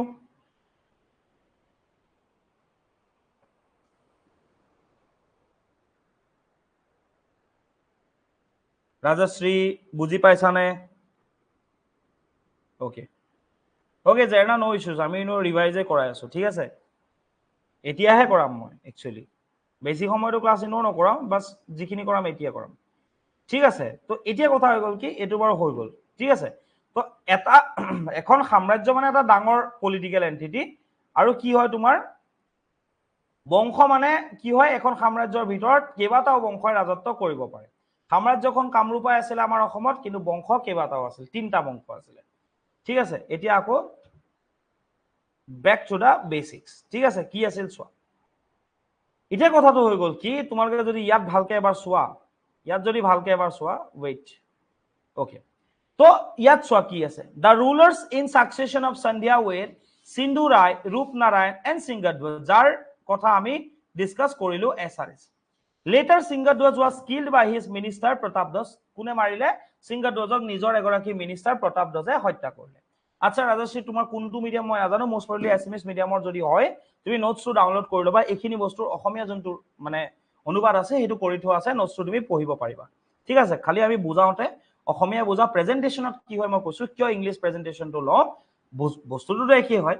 অসমীয়া প্ৰেজেন্টেশনত কি হয়, কিছুমান ওয়াৰ্ড মানে তোমাৰ ইয়াতে হেৰি নহয়, কি কয় তোমাৰ এটো ডিসপ্লে নহয়, কিছুমান ওয়াৰ্ড এনেকে বক্স হিচাপত আহে, মানে সাপোৰ্ট নকৰে ন অসমীয়া ফন্ট, সেই কাৰণে ইংলিশটো আমি ৰাখো। Clear? Is it clear to everyone? ঠিক আছে? তো আর্লি রুলার্স যোনখিনি আছিলে, that means the Sandhya, then SRS, Sindhu Rai, Rupnarayan, Pratapdhwaj, sorry SRS, Singhadhwaj, এইখিনি গ'ল। তাৰপিছত কি হ'ল, প্ৰতাপধ্বজে সিংহধ্বজক মাৰি নিজৰ যোনটো মানে ডাইনেষ্টি সেইটো এষ্টাব্লিছ কৰিলে। এতিয়া প্ৰতাপধ্বজৰ লাইনৰ যিকেইজন ৰজা আছিলে, ঠিক আছে, remember all the names of the middle rulers of Kamata kingdom. ঠিক আছে? The trick is PDDI. কি ক'লো মই? PDDI. So they were the middle rulers of Komata kingdom. মানে ইয়াত এনেকে ডাইনেষ্টি হিচাপত বুলি নহয়, আমি এনেকে ক্লাসিফাই কৰে হিষ্টৰিয়ান সকলে যে আৰ্লি ৰুলাৰ্স, প্ৰাথমিক পৰ্যায়ত কোন কোন ৰজা আছিলে, মানে মধ্যযুগত কোন কোন ৰজা আছিলে কমতা সাম্ৰাজ্য। তো বেসিক্যালি চাৰিজন আছিলে। they were P for Pratapdhaj, D for Dharmanarayan, D for Durlabh Narayan and I for Indra Narayan. কি ক'লো? PDDI. না কেতিয়াৰ পৰা কেতিয়ালৈকে ৰুল কৰিছিল, লাষ্ট ক্লাছত কৰাইছিলো যে তেওঁলোকৰ ৰাজত শাসন আৰম্ভ হৈছিলে, মনত ৰাখিবা 1305 পৰা ষ্টাৰ্ট হৈছিলে। কেতিয়াৰ পৰা ষ্টাৰ্ট হৈছিলে? 1305 পৰা ষ্টাৰ্ট হৈছিলে। এণ্ড 1305 পৰা প্ৰতাপধ্বজ যোনজন ব্যক্তি আছিলে, হি ৰুল ফৰ অলমোষ্ট 20 ইয়াৰ্স। কিমান বছৰ ৰাজত্ব কৰিছিলে? 20 বছৰ ৰাজত্ব কৰিছিলে। তো 1305 পৰা 1325 চনলৈকে কোনে ৰাজত্ব কৰিছিলে? The founder of that dynasty, he was Pratapdhaj. Next কোন আছিলে? He was Dharmanarayan. কোন আছিলে? Dharmanarayan, the cousin brother of Pratapdhaj. Pratapdhajৰ তেওঁ কি আছিলে? cousin brother আছিলে। আৰু তেওঁ কেই বছৰৰ কাৰণে ৰুল কৰিছিলে? approximately for the period of 5 years. 1325 পৰা 1330 লৈকে কোনে ৰাজত্ব কৰিছিলে? ধৰ্মনাৰায়ণে ৰাজত্ব কৰিছিলে। কিমান বছৰ? 5 years.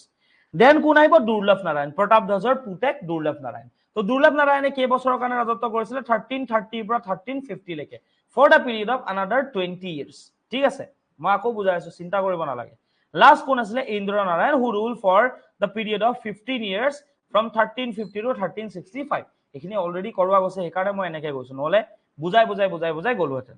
ওকে যদি তুমি টাইমলাইনটো চোৱা টাইমলাইন ইজ ভেৰি ইম্পৰ্টেণ্ট তুমি ক্লাছত গম পাবা আগৰ ক্লাছ কেইটা চালে তোমালোকে যোনে যোনে মিছ কৰিছা চোৱা কিমান বছৰ এজনে 20 বছৰ দেন এজনে 5 বছৰ দেন আকৌ 20 বছৰ দেন 15 বছৰ সো 20 5 20 15 ক্লিয়াৰ 20 5 20 15 20 5 20 15 কোন কোন হ'ব পি ডি ডি আই সো P4 কি আছিল প্ৰতাপ দাস 20 বছৰ কেতিয়াৰ পৰা আৰম্ভ হৈছিল এটো মনত ৰাখিবা বাকি কিটা আমি উলিয়াই লব পাৰিম 1305 ৰ পৰা প্ৰতাপ দাসৰ লাইন অফ কিংছে কি কৰিছিলে ৰুল কৰিবলৈ আৰম্ভ কৰিছিল 1305 ৰ পৰা 20 বছৰলৈ 1325 1325 চন then P D for Dharmanarayan কে বছৰ 5 বছৰ সো 1325 ৰ পৰা 1330 চনলৈকে দেন ডি দুৰ্লভ নাৰায়ণ কিমান বছৰ 20 5 20 20 ইয়াৰ্স তো কিমান বছৰ হ'ব 1330 টু 1350 দেন লাষ্টৰ জন কোন আছে আই ফৰ ইন্দ্ৰ নাৰায়ণ 1350 পৰা কিমান বছৰ 15 বছৰ সো কিমানলৈকে হ'ব 1350 টু 1365 ইয়াত আকৌ এবাৰ ভালকে চাই লোৱা কেতিয়াবা কেতিয়ালৈকে আছিলে Pratap Das 1305 to 1325 for the period of 20 years then Dharma Narayan 1325 to 1330 for the period of 5 years then Durlabh Narayan 1330 to 1350 for the period of 20 years and Indra Narayan 1350 to 1365 for the period of 15 years. Is it clear to everyone? Is it clear to everyone? বুঝি পাইছান নাই so PDDI Pratap Das Dharma Narayan Durlabh Narayan and Indra Narayan মনত ৰাখিছান না এবাৰ মোক ক্ৰনোলজিটো লিখি দিয়াচোন কোন কোন আছিলে কেতিয়াৰ পৰা কেতিয়ালৈকে আছিলে PDDI বুলি লিখিলেও হ'ব ঠিক আছে টাইমলাইনটো মোক লিখি পেলাই দি দিয়া গুটেই কিজনে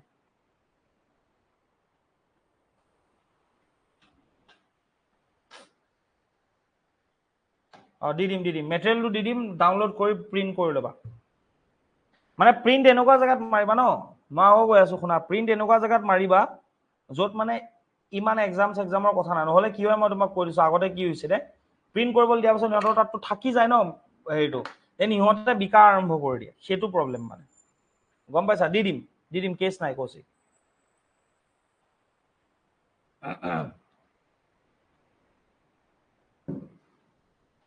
ডাউনলোডেবল ফৰমেটত দি দিম চিন্তা কৰিব নালাগে হ'ব মোক জাস্ট খালি ক্ৰনোলজিটো লিখি দিয়া জেনা চাগে তুমি ডিউটিত আছা ন ঠিক আছে তুমি বাৰু কেছ নাই মই ভাবিলো কি এবাৰ ৰিভাইজ কৰাই দিও গুটেইখিনি বস্তু এট লিষ্ট অকমানটো ক্লেৰিটি আহিব আৰু ইমান বেছি উৎপাত কৰিব লগা আমাৰ তাত একো নাই ৰাইট সো মোক এবাৰ কাইন্ডলি লিখি পেলাই দিয়া আই এম ৱেটিং ফৰ ইউৰ ৰেসপন্সেস জাস্ট লিখি পেলাই মোক দিয়া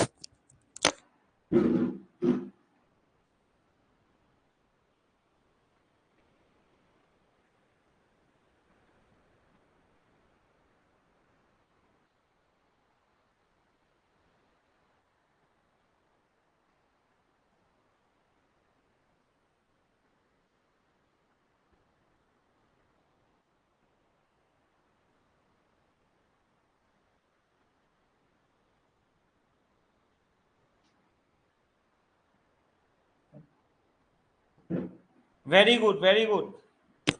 Very good. Kaushik and Rajashree. Okay, clear? এতিয়া চোৱা কি হৈছিলে ঠিক আছে তো আমি প্ৰথম ইয়াতে এবাৰ পঢ়িলম ঠিক আছে তাৰ পিছত আমি মই অলৰেডি বনাই থৈ দিছো টাইমো না যায় ওকে কি হৈছিল পঢ়িম সো প্ৰতাপ দাসটো ৰাজত্ব কৰিলে প্ৰতাপ দাসৰ সময়খিনি গল দেন কোন আহিলে ধৰ্মনাৰায়ণ কোন আছিল প্ৰতাপ দাসৰ কাজিন ব্ৰাদাৰ সো ধৰ্মনাৰায়ণ কি হৈছিল চোৱা At the death of Pratap Dasৰ যেতিয়া মৃত্যু হৈছিল প্ৰতাপ দাসৰ মৃত্যু হোৱাৰ পাছত the throne was seized by his cousin brother Dharmanarayan কাৰণ সেই সময়ত নিজৰ পুতেক দুৰ্লভ নাৰায়ণ সৰু হৈ আছিল প্ৰায় 12 বছৰ 13 বছৰ বয়সৰ আছিল তো 12-13 বছৰৰ বয়সত কি কৰিব নোৱাৰে ৰাজত্ব কৰিব পৰা ক্ষমতা নাথাকে সেই কাৰণে কোন আহি গল কোনে ৰাজত্ব কৰিলে নিজৰ কাজিন ব্ৰাদাৰ ধৰ্মনাৰায়ণে ৰাজত্ব কৰিলে এতিয়া লাহে লাহে কি হল দুৰ্লভ নাৰায়ণো ডাঙৰ হৈ আহিলে ঠিক আছে তো তেওঁলোকে এটা বহুত ডাঙৰ সিদ্ধান্ত ললে যে কিংডমখন বা সাম্ৰাজ্যখন কি কৰা যাও আমি ভাগ কৰি দিও ঠিক আছে আমি কি কৰো আমি ভাগ কৰি দিও ভাগ কৰি দিলে কি হ'ব ইন ফিউচাৰ ধৰ্মনাৰায়ণ আৰু তেওঁৰ ভতিজাক মানে কোন দুৰ্লভ নাৰায়ণ প্ৰতাপ দাসৰ পুতেক তেওঁলোকৰ মাজত কোনো ধৰণৰ কি নাথাকিব অসুবিধা নাথাকিব কোনো ধৰণৰ কনফ্লিক্ট ইন ফিউচাৰ নাথাকিব ঠিক আছে সেই কাৰণে কি কৰিলে দ্য কিংডম ওয়াজ ডিভাইডেড এই সাম্ৰাজ্যখন দুটা ভাগত ভাগ কৰি পেলালে কমতা সাম্ৰাজ্যখন সো দুৰ্লভ নাৰায়ণে কোনটো এৰিয়া ললে দুৰ্লভ নাৰায়ণ কাৰ পুতেক আছিলে প্ৰতাপ দাসৰ সো মেইন যোনখিনি এৰিয়া যিখিনিত বাপেকে ৰাজত্ব কৰিছিলে সেই অঞ্চলখিনি কোনখিনি টেকিং দা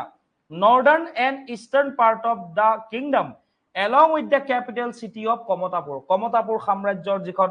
ৰাজধানী কমতাপুৰ যোনখন আছিলে তাৰ লগতে সাম্ৰাজ্যখনৰ উত্তৰ আৰু পূব প্ৰান্তটো কোনে ললে দুৰ্লভ নাৰায়ণে ললে আৰু ধৰ্মনাৰায়ণক কোনটো অঞ্চল দি দিয়া গল তেওঁৰ আংকলক কোনটো অঞ্চল তেওঁ নিজে ললে মানে ধৰ্মনাৰায়ণে retaining the rest which included Rangpur and Mymensingh of present day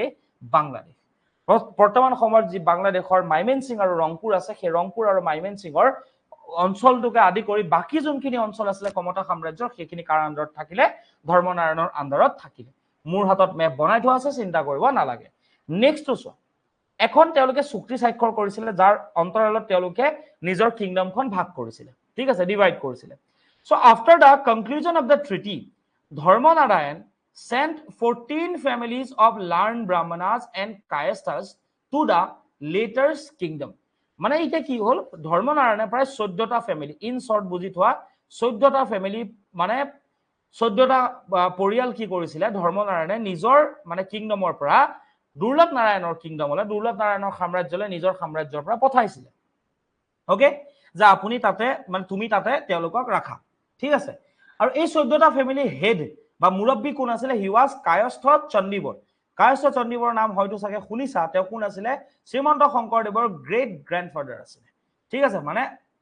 বুজি পাইছা ন গ্ৰেট গ্ৰান্ডফাদাৰ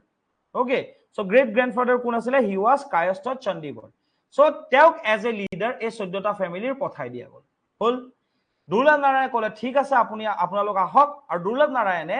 সেই যিজন ব্যক্তি কায়স্থ চণ্ডীবৰ তেখেতক ইমান বেছি ভাল পালে আৰু তেখেতৰ যি মানে তেখেতৰ যি প্ৰতিভা তেখেতৰ যি অগাধ মানে জ্ঞান নলেজ তাৰ কাৰণে তেওঁ কি টাইটেল দিছিলে চণ্ডীবৰ বুলি মানে চণ্ডীবৰক কোনটো টাইটেল দিছিলে দেৱী দাসা বুলি টাইটেলটো বা এপিথেটটো দুৰ্লভ নাৰায়ণে দিছিলে ঠিক আছে তাৰ লগতে এওঁলোকক থাকিবৰ কাৰণে ক'ত জেগা দিলে বৰদোৱা বুলি যোনটো অঞ্চল বৰ্তমানৰ নগাঁও জিলাৰ সেই বৰদোৱাত থাকিবলৈ কোনে আচলতে জেগা দিছিলে হি ওয়াজ নান আদাৰ দেন দুৰ্লভ নাৰায়ণ কাৰ ৰিকুৱেষ্টত দিছিলে নিজৰ খুৰাওক ধৰ্মনাৰায়ণৰ ৰিকুৱেষ্টত তেওঁলোকক বৰদোৱা নামৰ যোনটো অঞ্চল সেই বটদ্ৰৱা অঞ্চল বা বৰদোৱা অঞ্চলত থাকিবলৈ দিয়া গৈছিলে ক্লিয়াৰ এতিয়া মেপখনত আমি চাব বিচাৰিছো যে এক্স্যাক্টলি কোড তেওঁলোকক থাকিবলৈ দিয়া গৈছিলে কোড কি হৈছিলে চোৱা সেই সময়ত নৰ্থ ইষ্ট ইণ্ডিয়া ভাবিলো এইখন ঠিক আছে that was the north east India এটা কমতা সাম্ৰাজ্য কোনখন এইখন ঠিক আছে এইখিনি এৰিয়া লাগে কমতা সাম্ৰাজ্য আৰু এইফালে প্ৰেজেন্ট ডে যদি বাংলাদেশ বুলি কও বাংলাদেশৰ এই গোটেইখিনি এৰিয়া এই মাইমেনসিং ইয়াতে আছে মাইমেনসিং আমাৰ এখন মেঘালয় এখন সেই সময়ৰ জয়ন্তীয়া ঠিক আছে সেই সময়ৰ কি হয় জয়ন্তীয়াৰ তলত কি আছে মাইমেনসিং আছে এই মাইমেনসিং আৰু এইফালে আছে ৰংপুৰ ধুবুৰীৰ এইফালে কি আছে ৰংপুৰ মানে প্ৰেজেন্ট ডে বাংলাদেশ তাৰ লগতে গোৱালপাৰা ধুবুৰী পৰা আদি কৰি আমাৰ কামৰূপলৈকে এই গোটেইখিনি অঞ্চল এইখিনি অঞ্চল কাৰ আণ্ডাৰত আছিলে it was under the control of Dharmanarayan ঠিক আছে আৰু মেইন যোনখিনি পাৰ্ট আছিলে যেনেকৈ ক্যাপিটেল সিটি কমতাপুৰ যোনখন ৰাজধানী আছিলে সেই কমতাপুৰকে আদি কৰি ঠিক আছে সেই কমতাপুৰকে আদি কৰি মেইন যিখিনি অঞ্চল আছিলে কমতাপুৰ আৰু নৰ্দাৰ্ণ এৰিয়া ঠিক আছে গোটেই সাম্ৰাজ্যখনৰ উত্তৰ প্ৰান্ত পূব প্ৰান্ত বৰদোৱালৈকে এই অঞ্চলটো কাৰ আণ্ডাৰত আছিলে it was under the control of Durlabh Narayan ঠিক আছে দুৰ্লভ নাৰায়ণৰ কন্ট্ৰোলত আছিলে আৰু ৰংপুৰ মাইমেনসিং আৰু আমাৰ অসমৰ এই মানে লোৱাৰ আসামৰ যোনটো সাউদাৰ্ণ পাৰ্ট এই সাউদাৰ্ণ পাৰ্টটো লেকে কাৰ আণ্ডাৰত আছিলে ধৰ্মনাৰায়ণৰ আণ্ডাৰত আছিল বুলি কোৱা যায় ঠিক আছে ইয়াৰ পৰা কি কৰিছিলে 14টা ফ্যামিলিজক দুৰ্লভ ধৰ্মনাৰায়ণে কি কৰিছিলে দুৰ্লভ নাৰায়ণৰ তালে পঠাইছিলে আৰু হেড হিচাপে কাক পঠাইছিলে হি ওয়াজ কায়স্থ চণ্ডীবৰ কাক পঠাইছিলে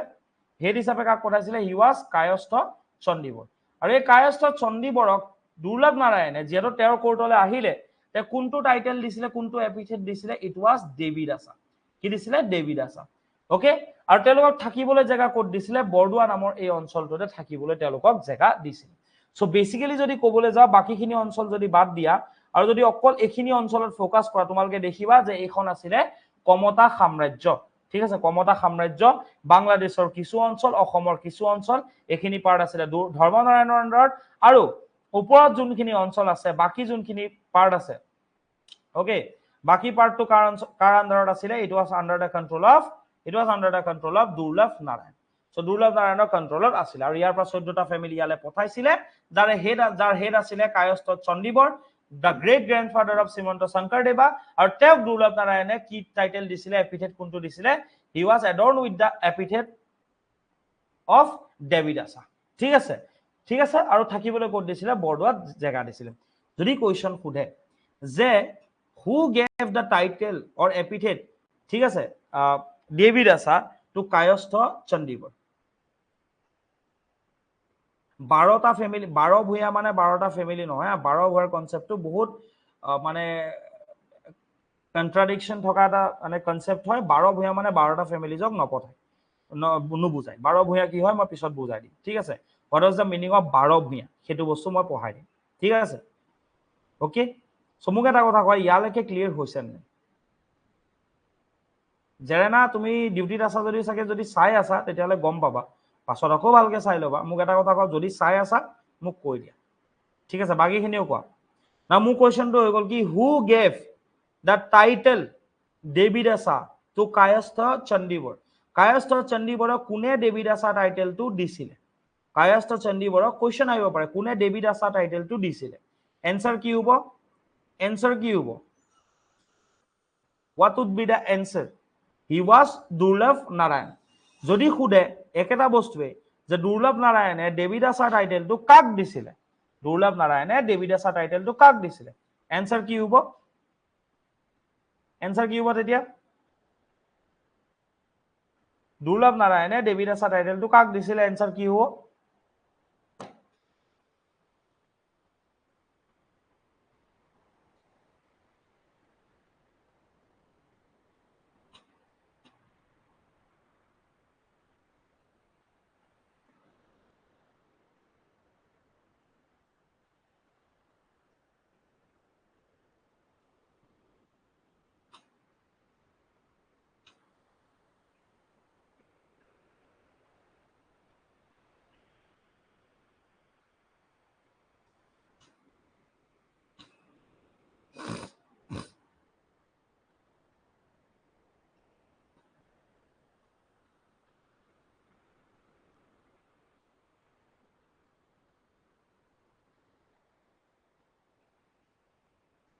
Okay, so keyword এতিয়া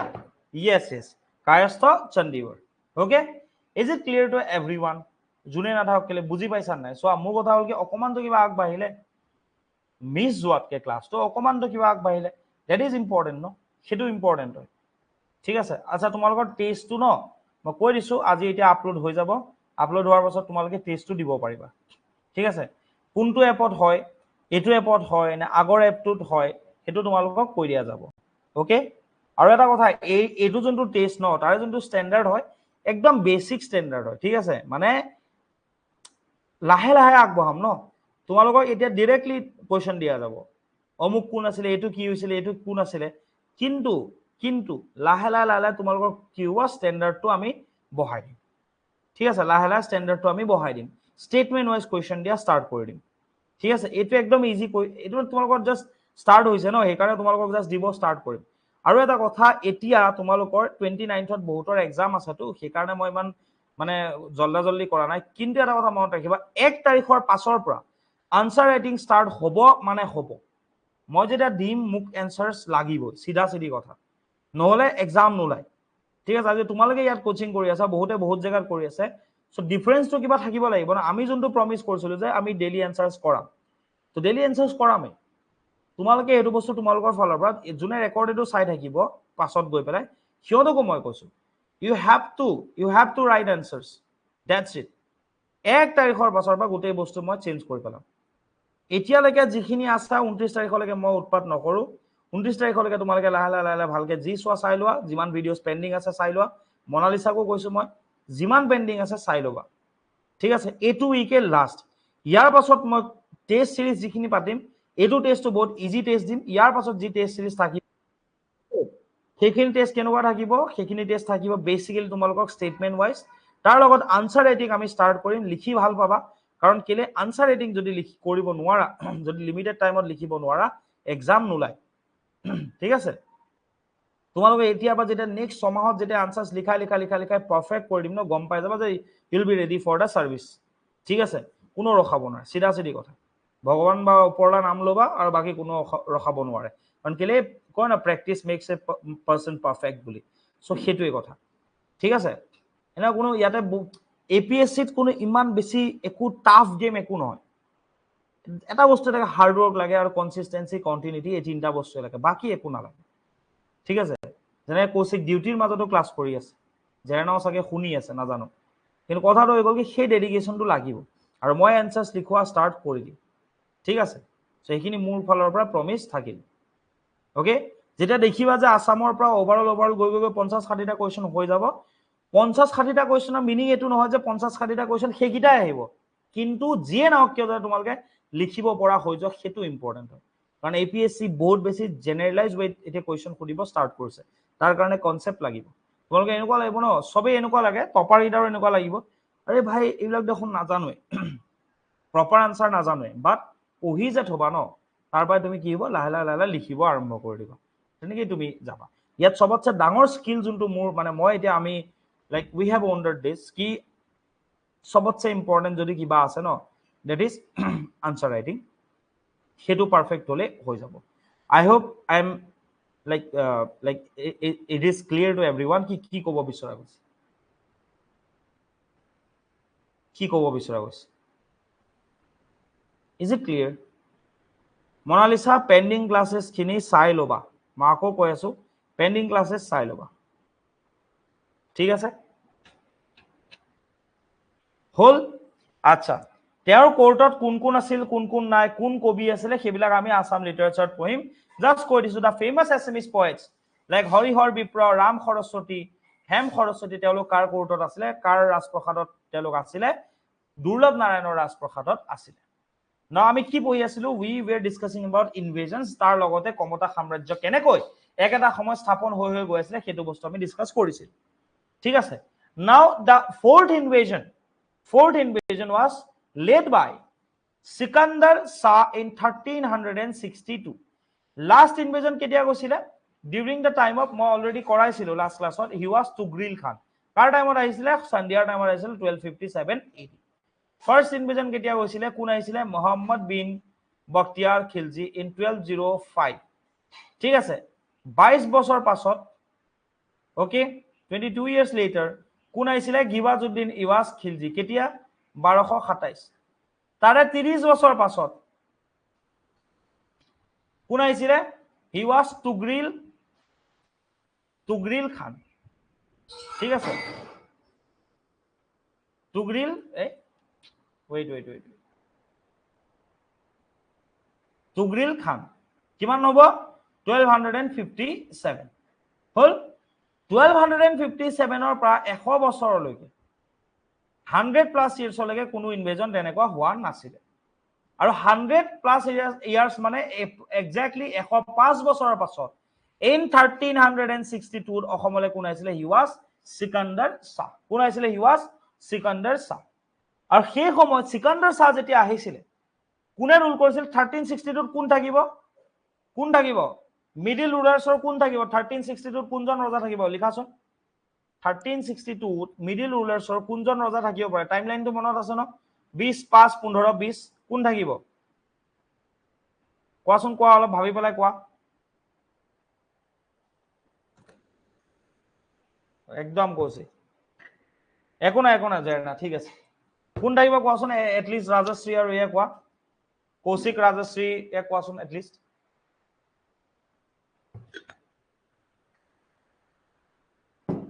Yes, he was Indra Narayan. ঠিক আছে কেতিয়াৰ পৰা কেতিয়ালৈকে আছিল 1350 to 1365 তো 1362 আহিছে তো কোন থাকিব ইন্দ্ৰ নাৰায়ণ এটা কথাটো হৈ গল যে ইন্দ্ৰ নাৰায়ণ যেতিয়া ইয়াত আছিল দুৰ্লভ Narayan was succeeded by his son Indra Narayan তো সেই সময়তে সুলতান সিকান্দাৰ শাহ he led an expedition to Assam ঠিক আছে আবুল মুজাহিদ সিকান্দাৰ শাহ commonly known as Sikandar Shah was the second Sultan of Bengal সেই সময়ত বেংগল সালতানেট আৰম্ভ হৈছিল কি হৈছিল বেংগল সালতানেট যেনেকৈ দিল্লী সালতানেট আছিল তো বেংগল সালতানেট আৰম্ভ হৈছিল ঠিক আছে আৰু সেই সময়ত কোনখন ডাইনেষ্টিয়ে ৰুল কৰিছিলে ইট ওয়াজ শাহী ডাইনেষ্টি বা শাহী বংশই ৰাজত্ব কৰিছিলে so he was the second sultan of Bengal and the Ilyas Shahi dynasty second sorry কি কয় Bengal sultan he was the second sultan of Bengal and the Ilyas Shahi dynasty ঠিক আছে কিয় because he was the son of Shamsuddin Ilyas Shah basically কি আছিল সেই সময়ৰ Shahi dynasty founder okay the Indian history concept হয় ইমান important নহয় বা কোন আহিছিলে Sikandar Shah আহিছিলে খুদিব পাৰে from which dynasty he was from Ilyas Shahi dynasty okay তি ভাবা Sikandar Shah এনেকুৱা এজন ৰুলাৰ আছিল যোনে দিল্লীৰ সুলতানক সেই সময়ৰ দিল্লীৰ যোন সুলতান আছিল তেওঁকো কি কৰিছিলে হৰুৱাইছিল that means he was that powerful okay বহুত powerful আছিল okay his reign তেওঁৰ যি ৰাজত্বৰ সময়খিনি is also noted for grandiose architectural projects basically Bengaলত যিমান architecture Islamic architecture আছে তাৰে বহু সংখ্যক architecture Sikandar Shahৰ সময়তে কি কৰা গৈছিল বনোৱা গৈছিল ঠিক আছে বুজি পাইছা কথাটো তো নৰমাল কথা হৈ গল কি Sikandar Shahৰ কি হৈছিল কিনা হেবিলাক আমি বহুত বেছি ডিসকাস নকৰো জাস্ট additional information হিচাপে হে ইয়াত দিয়া গৈছে সাকসেছনৰ কথা কৈছে মানে 1390 চনৰ পাছত Sikandar Shahৰ তাত কি হৈছিল ইয়াত অকমান মই দি থৈছো in 1390 one of Sikandar Shah's 18 sons 18টা লৰা আছিল তাৰে এজনে he revolted and occupied Sonargaon and Khatgaon ঠিক আছে এই war of succession raised তো কাৰ এগেইনষ্টত তেওঁলোকৰ এগেইনষ্টতে নিজৰে এজন লৰা কি কৰিলে মানে ৰিভল্ট কৰিলে বিদ্ৰোহ ঘোষণা কৰিলে কিয় মই এইটো কথা কৈছো কাৰণ জায়গা এটা কথা আছে at the battle of Goalpara near the capital Pandua Sikandar Shah was killed by the forces led by his son নিজৰ পুতেকে যিজন 18 জনৰ এজন পুতেকে কি কৰিছিলে Sikandar Shahক মাৰিছিলে কোনখন ব্যাটেলত তেওঁ পৰাস্ত হৈছিলে that was the battle of Goalpara near the capital Pandua was the capital and battle খনৰ নাম যুদ্ধখনৰ নাম কোনখন কি আছিল গোৱালপাৰাৰ মানে ব্যাটেল ঠিক আছে গোৱালপাৰাৰ যোনখন যুদ্ধ সেই ব্যাটেল অফ গোৱালপাৰাতে Sikandar Shahৰ মৃত্যু হৈছিল ঠিক আছে বুজিছা কথাটো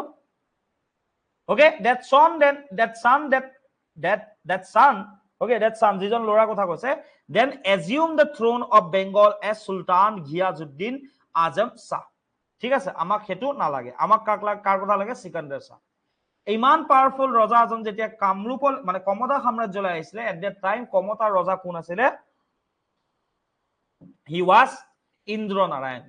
আৰু Indra Narayan was not capable like his father Durlabh Narayan তেওঁ নিজৰ দেউতাকৰ নিচিনা ইমান শক্তিশালী ৰজা এজন নাছিল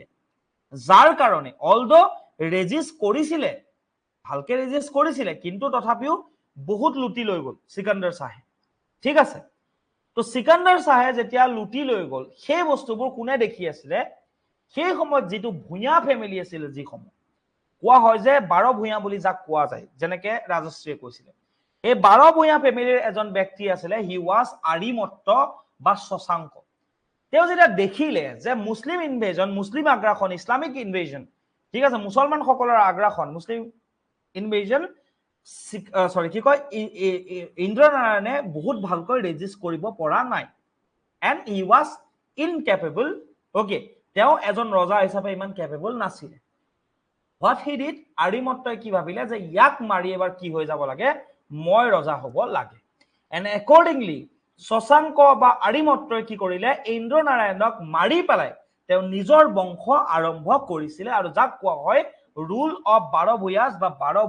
ভুয়া সকলৰ শাসন অসমত প্ৰতিষ্ঠা হৈছিল বাট আন্ডাৰ হুইচ কিংডম কোনখন সাম্ৰাজ্যৰ ভিতৰত আছিল same the Kamata kingdom so we have discussed about the early rulers Sandhya Sindhu Rai Rupnarayan Singhatwaj we have also discussed about the middle rulers Pratap Das Dharmanarayan Durlabh Narayan Indra Narayan and then the next dynasty was the 12 Bhuya dynasty বা rule of 12 ভুয়াস যার প্রতিষ্ঠাপক আছিল আরিমত্ত জুনে middle rulers of Kamata kingdom কোন আছিল ইন্দ্ৰ নাৰায়ণক মাৰি নিজৰ বংশ কমতা সাম্ৰাজ্যত স্থাপন কৰিবলৈ সক্ষম হৈছিল now tell me is it clear to everyone যদি হৈছে then I will end this session here just কোৱা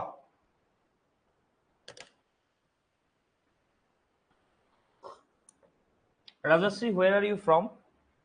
ক'ত ঘৰ হয়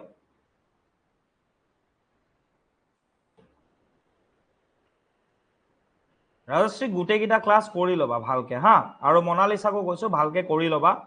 তোমালোকে তেতিয়াহে বস্তুবোৰ বুজি পাবা কাৰণ কেলে পেন্ডিং হৈ গ'লে পিছত আৰু কোপ আপ কৰিব নোৱাৰিবা কিবা এটা সপোন দেখি আহিছা তো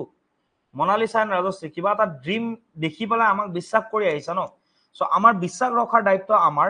কিন্তু সেই বিশ্বাসত উপনীত হ'বৰ বাবে যোনটো জাৰ্নি আছে ন সেইটো কন্টিনিউটি আৰু with consistency and hard work also dedication এই গোটেইখিনি বস্তু কিন্তু তোমালোকৰ ৰেসপন্সিবিলিটিও থাকিব আমি বেলেগ কোচিং ইনষ্টিটিউটৰ নিচিনা নহয় লাগি থাকো লগত লাগি থাকো কোড আছে কি নাই কোনে কি কৰে জানো ওকে সো সেইখিনি বস্তুৰ ওপৰত আমি বহুত বেছি গুৰুত্ব দিওঁ সো মনালিসা এণ্ড ৰাজশ্ৰীলৈ মোৰ এটোৱে ৰিকুৱেষ্ট থাকিব ইভেন জেৰেনা তুমিও যদি শুনি আছা তুমিও যদি ক্লাसेस কিবা মিস কৰিছিলা kindly go watch those recorded classes otherwise it will be difficult for all of you to cope up with all the classes ঠিক আছে যেতিয়া ফুল ফ্লেজড বাকি দুই তিনটা ক্লাসও স্টার্ট হৈ যাব I hope it is clear to everyone বুজি পাইছা না ইয়ালৈকে ৰাজশ্ৰী মনালিসা জেৰেনা কৌশিক বুজি পাইছা আৰিমত্তলৈকে হবকে নাথাকিবা চাই শেষ কৰি দিবা হা ঠিক আছে বুজি পাইছা গোটেইখিনি ওকে কৌশিক ভেৰি গুড আৰু মানে কি বনা তোমালোকে যদি ওকে ৰাজশ্ৰী আগৰখিনি যদি নোচোৱা ন লিংক এস্টাব্লিশ কৰিব নোৱাৰিবা তথাপি এইখিনি এনেকুৱা এটা বস্তু এতিয়াবা যদি ক্লাস মিস কৰাটো বৰবাদ আৰু সেইটো লাভেই নাই কৈ ঠিক আছে so thank you everyone for joining this session যেনেকৈ নহওক তোমালোকে যে জয়েন কৰিলা আৰু ৰেকৰ্ডেড চোৱাখিনি কৈছো একো নাই আজিৰ সেশনটো চোৱা মই ভাবিলো যে কেনসেল কৰাতকে মই ক্লাসটো কৰাই দিও এটলিস্ট ৰেকৰ্ডেড থাকি যাব ন জুনে আহি পাবাই পিছত হলো চাই লবা সো হেতু মানে মই হেতু ভাবো যে ওয়েস্ট যাব নালাগে এটা দিনো ঠিক আছে গা বেয়া হৈছে কিবা হৈছে মোৰ বেলেগ কথা I am not feeling well although ঠিক আছে কিন্তু তথাপি মই ভাবিলো কৰাই দিও so that's all from my side for today ঠিক আছে thank you for attending the live class see you all in the next class तो तब तक के लिए माने तुम्हारे बाकी बोर चाइ लोৱা सब वीडियोस कंप्लीट কৰি লোৱা see you all ঠিক আছে have a good day okay বহুত সময় আছে